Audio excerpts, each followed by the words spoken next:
नमस्कार. मधुराव 15 मध्ये तुमच्या सगळ्यांचं मनपूर्वक स्वागत करते. सगळ्यात आधी तुमच्या सगळ्यांचे खूप खूप आभार, कारण YouTubeचा नवीन चॅनल आपण सुरू केलेला आहे मधुरा वेलणकर साटम या नावाने, आणि तिथे मधुराव भाग 1 आणि भाग 2 असे 2 अपलोड झालेले आहेत आणि त्याला खूप छान प्रतिसाद मिळतोय. त्यामुळे तुमच्या सगळ्यांचे आभार. आणि आता या मंगळवारी, म्हणजे येणाऱ्या मंगळवारी परवा, आपला 3रा एपिसोड अपलोड होणार आहे. दर आठवड्याला मधुरावचा एक एपिसोड तिथे अपलोड होईल. त्यामुळे तुमचे एपिसोड्स पण तुम्हाला पाहायला मिळतील आणि तुमच्या नातलगांना, मित्रमैत्रिणींना, आपतेष्टांना सुद्धा हे एपिसोड्स आता पाहायला मिळतील. ज्यांच्याकडे फेसबुक नाही त्यांना सुद्धा एपिसोड्स पाहायला मिळतील. त्यामुळे नक्की या चॅनलला भेट द्या, लाईक करा, शेअर करा आणि सबस्क्राईब करा. सुरू करूया आपल्या आजच्या भागाला. आजचा पहिला जो लेख आहे तो आहे पनवेलवरनं डॉक्टर समिधा गांधी यांनी लिहिलेला. लेखाचं नाव आहे स्त्री पुरुष समानतेची कथा. माझी पत्नी उच्च विद्या विभूषित आहे. तिचे वक्तृत्व उत्तम आहे. त्यात ती एका कॉलेजमध्ये प्राध्यापिका आहे. साहजिकच तिला अनेक ठिकाणी वेगवेगळ्या विषयांवर व्याख्याने द्यायला बोलवतात. तशी ती स्वयंपूर्ण आहे. कुठेही व्याख्यानाला एकटी जाते. स्वतःच्या बऱ्याचशा गोष्टी ती स्वतःच बरोबर मॅनेज करते. तिच्या व्याख्यानामुळे ती इतरांचे, म्हणजे माझे वेळापत्रक बिघडवत नाही. तर सांगायचा मुद्दा असा की आम्ही घरात परस्पर सुसंवादी व परस्पर पूरक वातावरण ठेवण्यात बऱ्यापैकी यशस्वी झालेलो आहोत. ती अशी प्राध्यापिका आणि मी एक फ्रीलान्स इंजिनियर. एखाद्या कंपनीला मशीन रिपेअरिंग किंवा मॅन्युफॅक्चरिंग मध्ये जर काही अडचण असेल तर मी त्यांची अडचण सोडवण्याचे काम करतो. यात खूप खूप चॅलेंज आहे आणि मला हवा तेव्हा मोकळा वेळ मिळू शकतो. मी बागकाम, चित्रकला वगैरे करण्यासाठी तो वेळ वापरतो. आम्हाला आपापल्या क्षेत्रात अनेक जण ओळखतात, पण एकमेकांच्या क्षेत्रात माझी बायको कॉलेजात शिकवते, अधूनमधून पेपरात तिचे फोटो येतात, या पलीकडे तिला फार ओळखत नाहीत. आणि माझ्याबद्दल तर बाईंचा नवरा नोकरी बिकरी काही करत नाही, मशीन रिपेअर करणार आहे, फक्त स्वतःचा स्क्रू ढिला आहे, तो काही त्याला रिपेअर करता येत नाही. एकंदरीतच बिचाऱ्या मॅडमचा उनाड नाठाळ नवरा अशी काहीशी प्रतिमा आहे. आम्ही दोघेही त्यात बदल करण्यासाठी काहीही प्रयत्न करत नाही. एकदा मात्र खूप गंमत झाली. तर झालं असं की हिला, म्हणजे माझ्या सुविद्य पत्नीला, एका छोट्या शहरातल्या वाङ्मय मंडळात व्याख्यानाला बोलवलं होतं. त्या गावापासून तासाभराच्या अंतरावर एक छान पर्यटन स्थळ होतं. व्याख्यानानंतर तसंच पुढे जावं असा आम्ही विचार केला. तिचं व्याख्यान होईपर्यंत मी गाडीतच एखादी डुलकी घ्यायची असंही ठरलं. तर त्या विविक्षित दिवशी आम्ही निघालो. तिची व्याख्यानाची थोडी तयारी बाकी होती, म्हणून ती निवांत मांडी ठोकून मागच्या सीटवर बसली आणि मी गाडी चालवत होतो. साधारण 3-3.5 तासांच्या प्रवासानंतर आम्ही इच्छित स्थळी पोहोचलो. कार्यक्रम हॉलच्या बाहेर कार्यकारी मंडळ एकदम स्वागताच्या तयारीत उभे होते. नऊवारी, नथ वगैरे एकदम पारंपरिक वेशातल्या बायका आणि झब्बा सलवार मधले पुरुष एक साथ नमस्तेच्या पोज मध्ये उभे होते. ही गाडीतून खाली उतरली आणि मी गाडी पार्क करायला थोडा पुढे गेलो. हिचे अगदी टिळा, हार, ओवाळणी, बॅकग्राऊंडला नाशिक ढोल असे पारंपरिक स्वागत झाले. मी गाडीतून गंमत पाहत होतो. तेवढ्यात सेक्रेटरींना आठवण झाली, मॅडम तुमच्या ड्रायव्हरला फ्रेश वगैरे व्हायचं असेल, चहा वगैरे घ्यायचा असेल तर त्याची सोय केली आहे.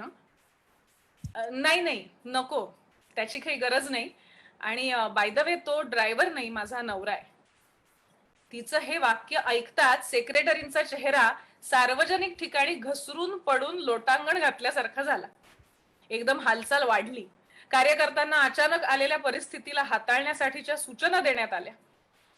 हिच्या कार्यक्रम स्थळाच्या प्रवेशानंतर विस्कळीत झालेली स्वागत समिती परत दरवाजापाशी जमली. कुठून तरी एक हार पैदा केला गेला. सेक्रेटरी लगबगीने गाडीजवळ आले.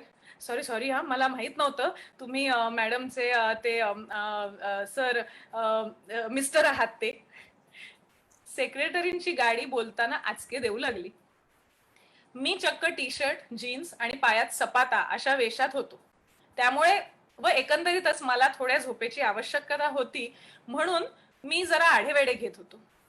पण मॅडमच्या मिस्टरांना गाडीत बसवून ठेवणे त्यांच्या पचनी पडत नव्हते. मग काय, आली या स्वागतासी निमूटपणे सादर झालो. सगळ्या झब्ब्या आणि नऊवारीच्या घोळक्यात टी शर्ट सपाटावाला मी एकदम ऑड मॅन दिसत होतो. मगाशी जिला ओवाळायचा चान्स मिळाला नाही ती हिरिरीने ओवाळायला पुढे झाली, पण हार घालायच्या वेळी तिचा चेहरा बघण्यासारखा झाला होता.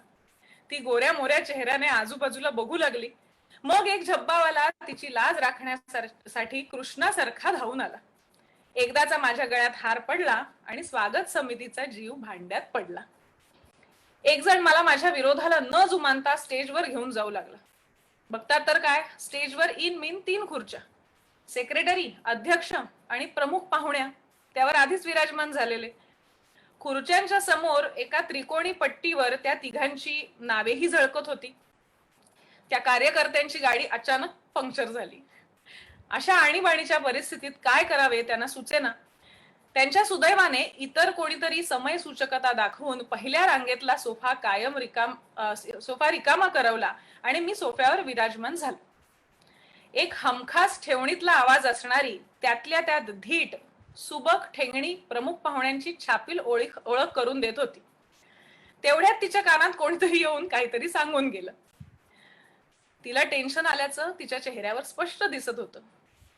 आज या ठिकाणी आपल्याला आपल्या प्रमुख पाहुण्यांच्या बरोबर त्यांचे नवरे श्री माधव देशमुख यांच्या उपस्थितीचे भाग्य लाभले आहे. त्यांच्या सहकार्यामुळेच मॅडम सामाजिक कार्य करू शकतात. असे म्हणतात की यशस्वी पुरुषाच्या मागे एक स्त्री असते, तसेच यशस्वी स्त्रीच्या मागे एक पुरुष असतो, वगैरे वगैरे वगैरे. तिने पाल्हा सुरू केले. माझ्यात नसलेले अनेक गुण मला मस्तपैकी चिकटवले. मला माझीच नव्याने ओळख होऊ लागली. त्या शब्दांनी मला हळूहळू गुंगी येऊ लागली होती. मला बहुधा छोटी डुलकी आली होती. तितक्या टाळ्यांच्या कडकडाटाने माझी गुंगी खाडकन उतरली. माझी सुविद्य पत्नी कोणाला कळेल न कळेल असे डोळे वटारून माझ्याकडे पाहत भाषणाला उभी राहिली.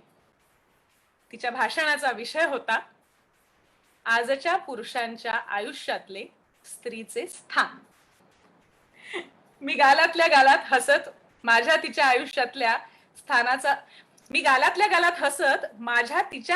स्थानाचा विचार करत भाषण ऐकू लागलो. डेंटिस्ट अशा डॉक्टर समिधा गांधी पनवेलहून त्यांनी हा लेख लिहिला होता आणि आता आपण त्यांचं स्वागत करूया. समिधाताई, तुमचं खूप खूप स्वागत. नमस्कार. नमस्कार. खरं तर तुम्ही डॉक्टर आणि आता या काळामध्ये सगळेच जण काम करतायत, तुम्ही सुद्धा काम करत असाल, कारण डॉक्टर असल्यावर अचानक येणाऱ्या म्हणजे मी असं आता परवाच ऐकलं की डेंटिस्ट सुद्धा अचानक त्यांना जावं लागतंय कामाला आणि काम करावं लागतंय सगळ्या गोष्टी सांभाळून. तर तुम्हाला नक्कीच काम पडत असेल, पण तुम्ही मग या सगळ्या ह्याच्यात लिहिता कसं आणि लिखाणाला वेळ कसा देता, कसं व्यक्त करता स्वतः? बऱ्याचदा रात्री सगळं आवरल्यावर साधारण 10 वाजता वगैरे मी लिहायला बसते. बऱ्याचदा म्हणजे दिवसाची शेवट माझी बऱ्याचदा लिहिण्याने आणि वाचनाने होते आणि बाकी दिवसभरात जसा वेळ मिळेल तसं मी थोडं थोडं करत लिहित जाते. त्यामुळे असं विशिष्ट असा वेळ मिळत नाही, पण जेव्हा वेळ मिळेल तेव्हा मग जसं सुचेल तसं मी लिहित राहते. कधी कधी एक लेख लिहायला 3-3, 4-4 दिवसही जातात, पण आता थोडीशी सवय झाली आहे त्याची. वा, खूप मजा आली. आणि आता आपण प्रतिक्रिया ऐकूया रोहित कडनं. रोहित, काय काय प्रतिक्रिया आल्यात सांग बरं. सुरू झाल्या पहिलं इथे योगेश चंद्र लोहकोरे आहेत, ते नमस्कार म्हणतायत. उत्तरा मुंडगेकर आहेत, त्याही नमस्कार म्हणतायत. आणि शीतल मेतकर वटाणे आहेत, बहुतेक मी नाव बरोबर म्हणत असेल, तर त्यांनी लगेच म्हटलं लेख छानच आहे समिधा गांधी, वाचनही तितकंच उत्तम झालं. त्याच्यानंतर इथे प्रणाली देशमुख आहेत, त्यांनी समिधाताई तुम्हाला नमस्कारही पाठवलाय आणि त्यांनी तुम्हाला गुलाबही पाठवलाय. त्याच्यानंतर अनुराधा मिलिंद आहेत, त्या म्हणतायत लेख छानच आहे समिधा आणि वाचनही तितकं सुंदर झालं.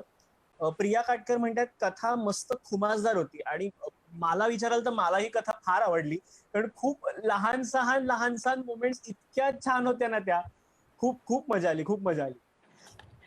डोळ्यासमोर उभं राहिलं चित्र आणि मला खूप खरंच मजा आली. आणि तुम्ही असंच लिहित राहा. मला खरंच कौतुक वाटतं की इतकं प्रोफेशन आपलं धावपळीचं असतं, पण त्याच्यामध्ये सुद्धा व्यक्त होण्यासाठी तुमच्यासारखी मंडळी हे माध्यम निवडतात. त्यामुळे तुम्ही इथे आलात आणि असं छान लिहित राहा. खूप खूप धन्यवाद. थँक्यू. आता यापुढे पुढची एक कविता आहे. खरं सांगायचं तर मी जेव्हा ती वाचली ना, ती कविता पण आहे, तो अनुभव पण आहे आणि त्याला अगदी एका कवितेच्या साच्यात आपल्याला मांडता येणार नाही कदाचित. थोडंसं वेगळंच काही सांगू पाहणारी, वेगळ्या पद्धतीने सांगू पाहणारी अशी ही कविता आहे. वीणा रारावीकर, लोअर परेलवरनं ह्यांनी लिहिलेली ही कविता आहे. Transfer means change. बदली नाही, बदल असतो तो. ट्रान्सफर मीन्स चेंज, बदली नाही, बदल असतो तो. बँक, लष्कर, सरकारी अधिकारी, बदली तुमची आमची सेम असते. दर 3 ते 5 वर्षांनी येणारा एक सोहळा, दर 3 ते 5 वर्षांनी येणारा एक सोहळा, जुन्या सर्वांचा निरोप घेण्याचा, नवीन गाव, नवीन जागा, नवीन शाळा, नवीन मित्रमैत्रिणी जवळ करण्याचा.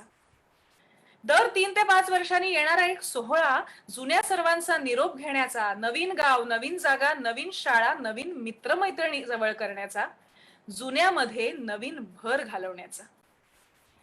ट्रान्सफर मीन्स चेंज, बदली नाही, बदल असतो तो. तुमची आमची सेम असते. सुरू होते लगबग, मग सुरू होते लगबग घरातल्या सर्वांचीच. जुने सामान काढायची, नको वाटते तेव्हा, नको वाटते तेव्हा हौशीला मोल नसते याची. सुरू होते लगबग घरातल्या सर्वांचीच. जुने सामान काढायची, नको वाटते तेव्हा हौशीला मोल नसते याची. लिस्ट बनते कामांची, लिस्ट बनते आमंत्रणांची, दिवस ठरतात भेटीगाठीचे. ट्रान्सफर मीन्स चेंज, बदली नाही, बदल असतो तो. तुमची आमची सेमच असते. येते सेना सामान बांधायला, येते मग सेना सामान बांधायला, होते गडबड सारी. मुलांच्या पुस्तकात चहाचे गाळणे, बांधतात खोकी पटापट, वाटते आपल्यालाही बांधतील खोक्यामध्ये. येते सेना सामान बांधायला, होते मग गडबड सारी. मुलांच्या पुस्तकात चहाचे गाळण, बांधतात खोकी फटाफट, वाटते आपल्यालाही बांधतील खोक्यांमध्ये. ट्रान्सफर म्हणजे काय? चेंज. ट्रान्सफर मीन्स चेंज, बदली नाही हो, बदल असतो तो. तुमची आमची सेमच असते. नवीन शहर, नवीन जागा, काही हरवते तर काही तुटते.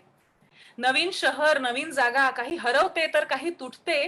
होते सामानाची मांडामांड, सुरू होते शाळा, ऑफिस, डबा, संसाराचे चक्र. सुरू होते शाळा, ऑफिस, डब्बा, संसाराचे चक्र. नवीन गाठी भेटी, नवीन पसारा, नवीन रीती रिवाज, रेसिपी शिजू लागतात.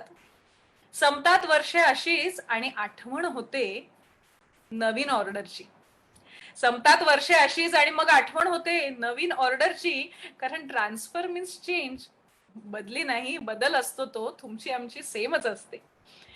येतो एक क्षण, थांबते बदल. येतो मग एक क्षण, थांबते बदल आणि बदलीचे रहाट गाडगे. मग बांधून सर्व आठवणींचे गाठोडे, जातो आपण आपल्या गावाला. मन शोधत राहते गावाच्या जुन्या खुणा. बांधून सर्व आठवणींचे गाठोडे, जातो आपण आपल्या गावाला. मन शोधत राहते गावाच्या जुन्या खुणा. आणि मग लक्षात येते गाव सुद्धा बदली झाले आहे. आणि मग लक्षात येते गाव सुद्धा बदली झाले आहे आपल्या बदलाबरोबर. कारण ट्रान्सफर मीन्स चेंज, बदली नाही, बदल असतो तो. बँक, लष्कर, सरकारी अधिकारी, काही म्हणा, तुमची आमची सेमच असते. ही कविता होती वीणाताईंची. वीणाताई, मधुरव मध्ये तुमचं खूप खूप स्वागत करते. नमस्कार. वाव, तुम्ही काय करता आणि कधीपासून लिहिता आणि काय काय लिहिता? कारण तुम्ही खूप लिखाण मला पाठवलंय आणि मी खूप लिखाण तुमचं वाचलं आणि खरं तर काय वाचू काय नको असं मला झालं, पण मी ही कविता निवडली. तर तुम्ही काय करता, कधीपासून लिहिता, काय काय लिहिता, हे सगळं आम्हाला जाणून घ्यायचंय. नक्की नक्की. मी पहिल्यांदा सॉफ्टवेअर इंजिनियर होते. 15 वर्षे सर्व्हिस केली. नंतर आता होम मॅनेजरची ड्युटी करते. हा. आणि एक साधारण 2 वर्ष झालं मी ब्लॉगर म्हणून लिहायला सुरुवात केली. तुम्हाला सांगितलं तसंच माझं विविधांगी लेखन आहे. आणि नामवंत वृत्तपत्र आणि मॉम्स प्रेसो ब्लॉग साईट वर ते प्रसिद्ध झालं आहे. आणि त्यात 100 शब्दांच्या 50हून अधिक कथा आहेत, लेखन आहे, कविता आहेत. आणि लेखन माझं सर्व उत्स्फूर्त असतं. आणि एक जोहारी थिअरी आहे की त्याच्यात अननोन म्हणून एक विंडो असते, खिडकी असते. ओके. 1-2 वर्षापूर्वी सहज मला ती दिसली, माझ्या आयुष्यात ती दिसली, मी ती उघडली आणि मग त्या खिडकीतून समोर मला जे दृश्य दिसू लागलं ते लेखनात मी उतरवू लागले. असा माझा प्रवास सुरू आहे. वा वा, किती छान. आता आपण प्रतिक्रिया ऐकूया रोहित कडनं. रोहित, 1 मिनिट फक्त, मला तुमच्या मधुरव प्रवासाबद्दल मला मोजून 3 वाक्य बोलायचे, ती कधी बोलू? आपण प्रतिक्रिया ऐकूया आणि मग आपण बोलूया, चालेल? नक्की नक्की नक्की. रोहित, आधी आपण प्रतिक्रिया ऐकूया आपल्या कवितेवरच्या. नक्कीच. इथे चंद्रकांत देशमुख आहेत, ते म्हणाले की वाव वीणा रारावीकर, कवितेचे टायटल खूप सुंदर होते. त्याच्यानंतर खूप खूप कमेंट्स आहेत आणि सतत इथे ना एक साधारण गेले 2-3 आठवडे मी पाहतोय आपले व्ह्युअर्स ना हे जे ते लाईक्स आणि हार्ट्स आहेत ना ते खूप पाठवत असतात, त्यामुळे त्यांना खूप आवडतंय असं दिसतंय. इथे कुशल वर्तक आहे, ते म्हणतात की खूप छान आणि मधुरा वाचन सुद्धा सुरेख होतं. वंदना हरीश मुजुमदार आहेत, त्या म्हणतायत की खूप छान वीणा, एक्सपिरियन्सने तयार झालीयस, शब्दांची मांडणी खूप छान होती.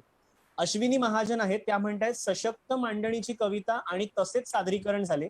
सुयोग शेठ आहेत, त्यांनी म्हटलंय की छान लिहिली आहे, तुमची आमची सेम असते, हे वाक्य अस्थायी वाटली, असं त्यांनी एक म्हटलेलं आहे. उत्तरा मुणगेकर आहेत, त्या म्हणतात की खरं आहे, बदली सर्वांची सारखी असते, पण त्याकडे पाहण्याचा प्रत्येकाचा दृष्टिकोन वेगळा असतो.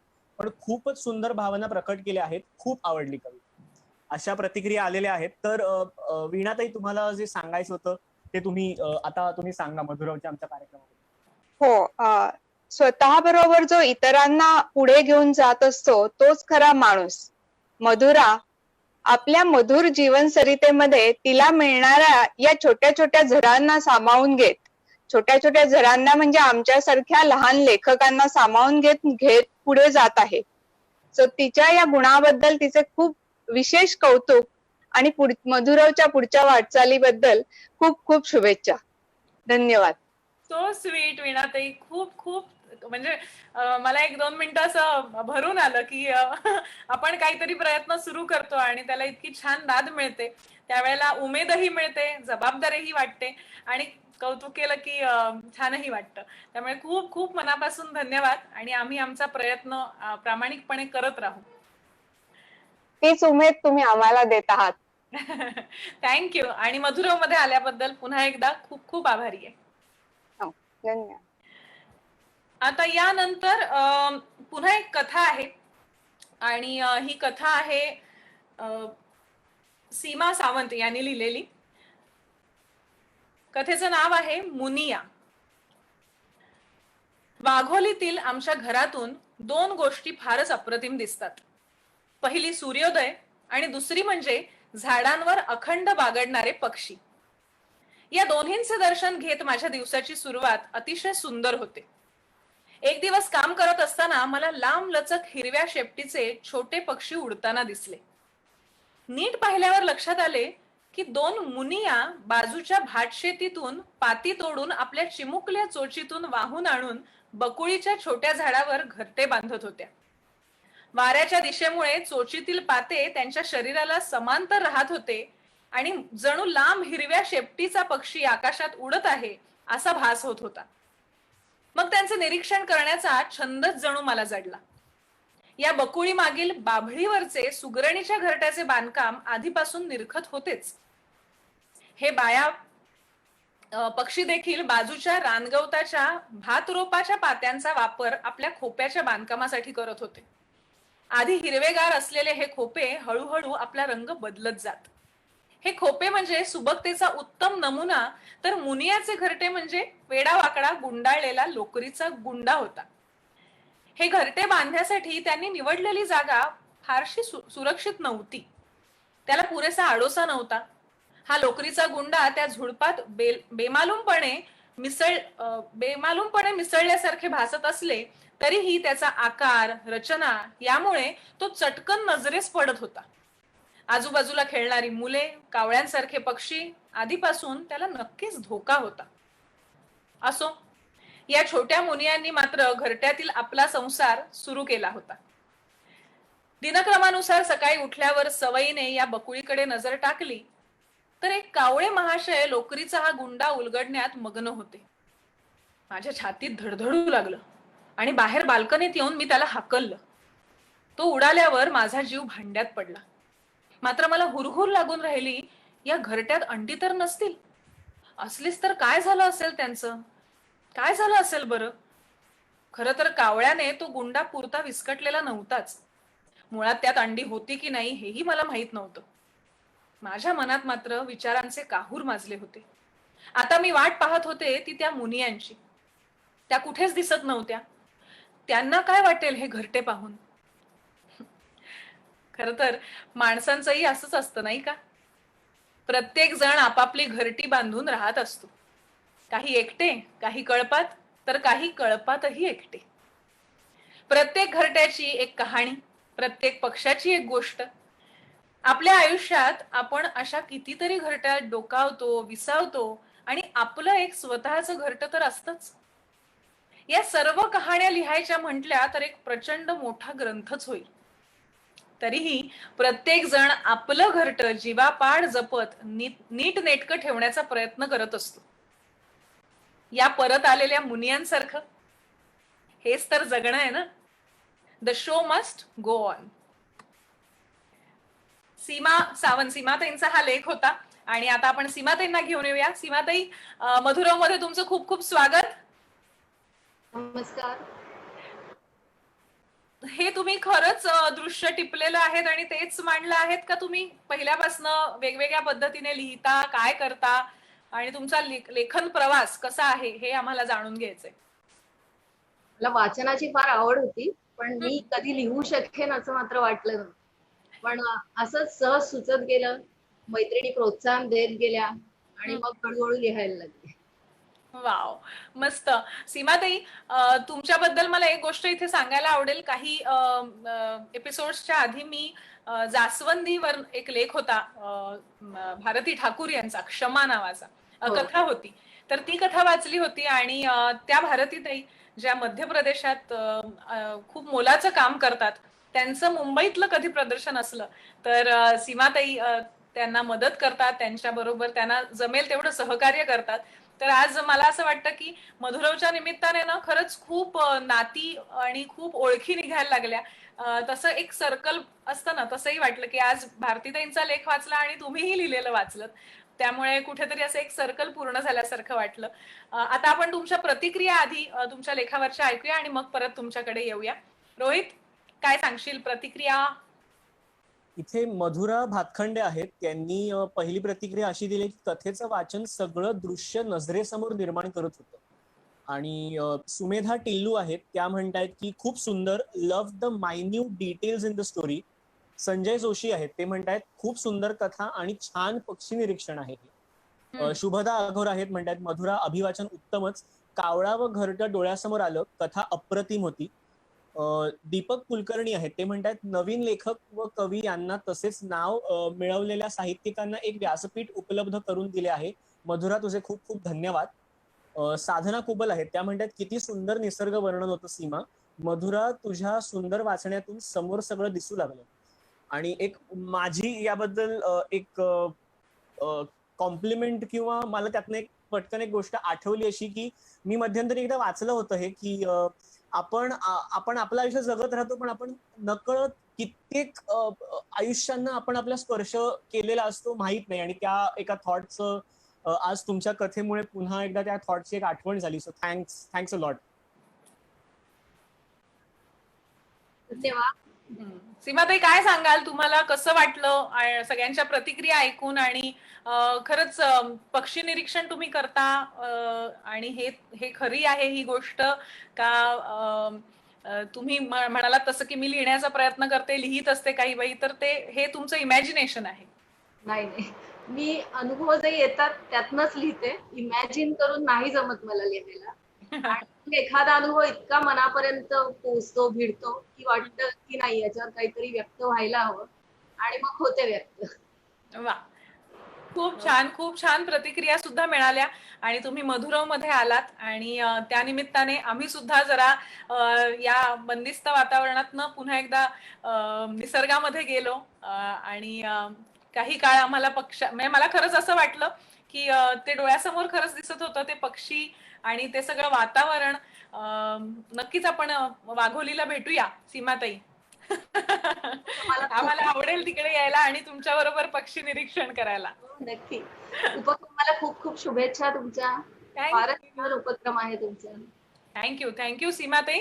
आणि आता आजच्या कार्यक्रमातली शेवटची कविता, पण याचं महत्व वेगळं आहे कारण मधुरवचा आज 15वा भाग आहे आणि आजपर्यंत आपण अशी कविता घेतलेली नाहीये. आता ती कशी, खरं तर मी आधीच सांगते, लहान मुलांसाठी लिहिलेली ही कविता आहे आणि आजपर्यंत आपण लहान मुलांसाठी लिहिलेल्या साहित्याविषयी बोललो पण लहान मुलांसाठी लिहिलेलं साहित्य सादर केलेलं नाही आणि त्यामुळे ही एक छोटीशी लहान मुलांसाठी केलेली कविता ही लिहिली आहे.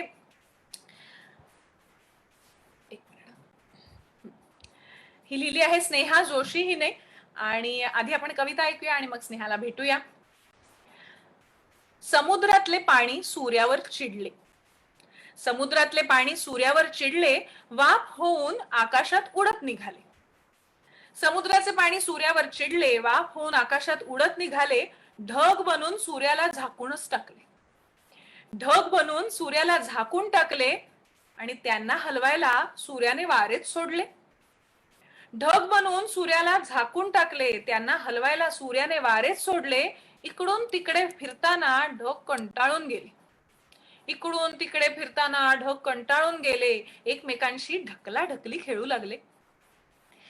समुद्रातले पाणी सूर्यावर चिडले, वाफ होऊन आकाशात उडत निघाले, ढग बनून सूर्याला झाकून टाकले. त्यांना हलवायला सूर्याने वारेच सोडले. इकडून तिकडे फिरताना ढग कंटाळून गेले, एकमेकांशी ढकलाढकली खेळू लागले. वीज ताईने त्यांच्यात भांडण लावले, वीज ताईने त्यांच्यात भांडण लावले, आपटा आपटी करून ढग काळेच पडले. वीज ताईने त्यांच्यात भांडण लावले, आपटा आपटी करून ढग काळेच पडले. ढगांना मग मोठे रडूच कोसळले, ढगांना मग मोठे रडूच कोसळले, पाऊस होऊन सगळे पुन्हा पृथ्वीकडे धावले. अशी खूप गोड छोटीशी कविता, पण तरी सुद्धा लहान मुलांना खूप आवडेल अशी, डोळ्यासमोर येईल अशी. आणि आता आपण सगळेच म्हणजे पाऊस वादळामुळे आला पण खरा पाऊस सुरू व्हायचा आहे आणि त्या पावसाची वाट आपण सगळे बघतोय, त्या गारव्याची वाट आपण बघतोय. तर अशा वेळेला ही कविता सादर करायची होती मला. आता आपण भेटूया स्नेहाला. स्नेहा, खूप खूप स्वागत. हाय. हाय, नमस्कार. नमस्कार. आज माझ्या एकदम लक्षात आलं की एक तर सगळ्या बायका आहेत, एक इंजिनियर, एक डॉक्टर आणि आता ही जी आहे स्नेहा ती आहे सायंटिस्ट. म्हणजे बघा बाबा. त्यामुळे मला असं वाटतं की त्यामुळे सगळी पावसाची जी प्रक्रिया आहे ती तुझ्या कवितेतून आलेली आहे. पण नाही तरी काय सांगशील, तू सायंटिस्ट आहेस आणि कशा पद्धतीचं लिखाण करतेस, काय एक्झॅक्टली काय करतेस आणि लहान मुलांसाठी ची ही कविता आहे तर लहान मुलांसाठी काय लिहितेस? सो बेसिकली सायंटिस्ट जरी असले तरी मे बी खूप वाचलं गेलंय लहानपणापासून, त्यामुळे मनात ते सगळं साठलेलं आहे. सो ते साठलेलं वेगवेगळ्या पद्धतीने बाहेर येण्याचा कवितेच्या माध्यमातून, कधी लेख, असं मी ब्लॉग लिहिते बेसिकली आणि त्याच्यात मी ते FB वर आणि इंस्टाग्रामवर वगैरे पोस्ट करत असते.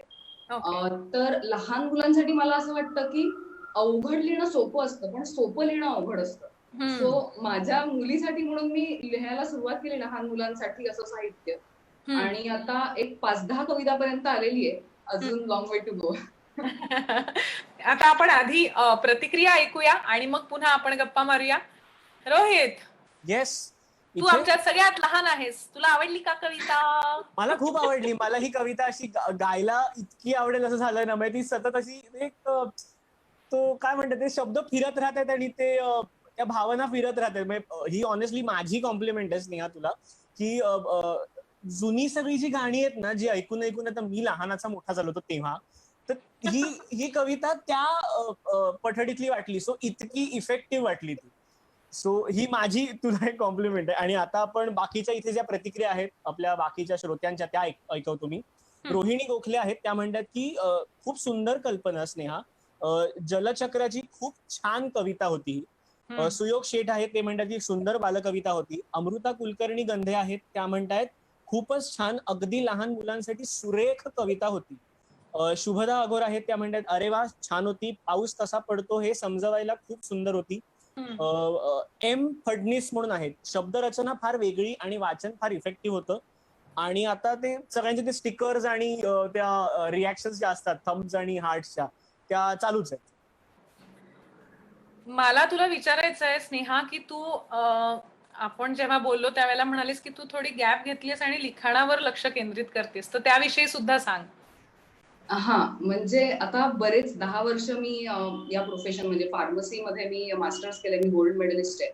आणि लहानपणापासून कसं होतं की आता सायन्स घ्यायचंय आणि अभ्यास करायचा आणि सुवा तो माझी जी एक्सप्रेस करण्याची जी एक इनर इच्छा असते ती कुठेतरी मग लिखाणात येते बाहेर. आणि मग मी ठरवलं की आता या स्टेजला आल्यानंतर आपण एक 5-6 महिने गॅप घेऊयात, फुल टाइम लिखाणावर कॉन्सन्ट्रेट करूयात. कारण लिहिलेलं होतं आधी सुद्धा, पण मे बी ते तेवढं अजून इफेक्टिव्ह जास्त होण्यासाठी म्हणून मी थोडीशी आता गॅप घेतलीये आणि हे आता परस्यू करते. वा, खरंच तू मगाशी म्हणालीस ते खरंच आहे की लहान मुलांसाठी सोपं लिहिणं हे अवघड असतं. आणि तू छान वेळ घेऊन छान लिही आणि अशीच व्यक्त होत राहा. आज आपण सगळेच जण पावसाची वाट बघतोय, त्यामुळे ही कविता आता मी माझ्या मुलाला पण ऐकवणार आहे. आणि नक्कीच लवकर पाऊस पडेल अशी आपण आशा करूया. चांगला पाऊस पडेल अशी. आणि मला या निमित्ताने तुम्हाला पुन्हा एकदा सगळ्यांना सांगायचंय की आज आपला 15वा भाग झाला. आज आपल्याकडे पुण्याहून स्नेहा होती, मुलुंडवरनं सीमाताई होत्या, लोअर परेलवरनं वीणाताई होत्या आणि पनवेलवरनं समिधाताई. 4ही आज बायका. अरे परत रोहित, हो माहितीये मला. आता एक आपल्याला पुरुष स्पेशल करायला लागणार आहे, नाही तर सगळे पुरुष आता चिडतील. नाही नाही, पण तुम्हाला एकच सांगते, आज 15वा भाग झाला. अनेक ठिकाणाहून अजूनही मेल्स येत आहेत आणि आपल्याकडे भरपूर खरं तर कथा, लेख, कविता या सगळ्याच गोष्टी आहेत. पण पुढच्या आपल्या भागामध्ये म्हणजे 16व्या भागामध्ये, 16व्या आणि 17व्या भागामध्ये तुमच्यासाठी एक 2 ते 3 अशा मोठ्या अनाउन्समेंट्स मी करणार आहे. काहीतरी वेगळं करणार आहे आणि काहीतरी वेगळं तुम्हाला सांगणार आहे. त्यामुळे पुढच्या भागामध्ये नक्की या. YouTube चॅनलवर मंगळवारी 3रा एपिसोड येईल, तो बघा आणि मधुराव कार्यक्रम बघत राहा. सगळेजण, जरी आपला लॉकडाऊन चालू असेल तरी स्वतःची काळजी घ्या, लिहित राहा, वाचत राहा आणि व्यक्त होत राहा. धन्यवाद.